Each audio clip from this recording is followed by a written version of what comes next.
The Democratic Party is in a completely different place right now. There's no identified leader of the party. They don't have a clear vision. They seem rudderless. In hopes of finding themselves, they've latched onto this new shiny object called the rule of law.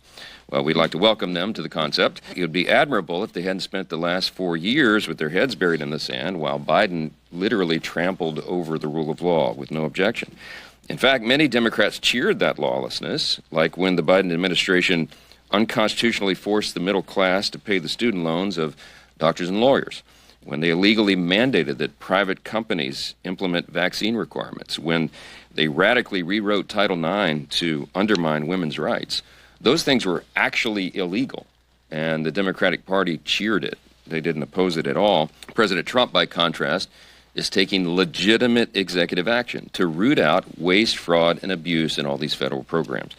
That's what the American people demand and deserve. That's what they voted for. They voted for a real analysis and a real change, transformational kind of change in the way the federal government works. The only people who take issue with it are these same congressional Democrats who never before had any issue with unelected staff or even bureaucrats running the White House for the last 4 years. That's not what's happening here. The president has empowered his new cabinet secretaries and the DOJ effort and all of these branches, divisions in the executive branch of government to go and find where the abuses have taken place. And every time something new is unearthed and uncovered and we share it with the people, they applaud that this has been discovered, and they want us to keep going, and that's what's going to happen. There has been thought, I believe, given to this. Senator Ron Wyden has already issued statements, for example, advising what we should do in a situation like this, which I concur, which is that I believe that the Biden administration should ignore this ruling. I think that we, the courts have the legitimacy and they rely on the legitimacy of their rulings. And what they are currently doing is engaged in an unprecedented and dramatic erosion of the legitimacy of the courts. It is the justices themselves, through the deeply partisan and unfounded nature of these rulings, that are undermining their own enforcement. So you're saying the Biden administration should ignore this court, but what does that look like? What does that actually mean? I think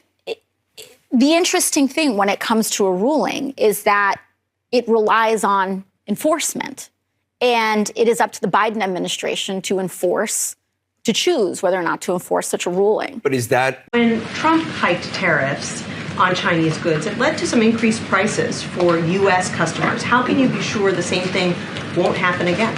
First of all, I think that link in terms of tariffs to prices has been largely debunked. So as you have seen, there have been some experts, some groups, the National Retail Federation among them, who've expressed concerns that it will be U.S. consumers who eventually end up paying for these tariffs. As you know, polling shows that rising prices are voters' biggest concern right now. So I'd ask you to speak directly to them. Will American consumers bear the cost of these tariffs?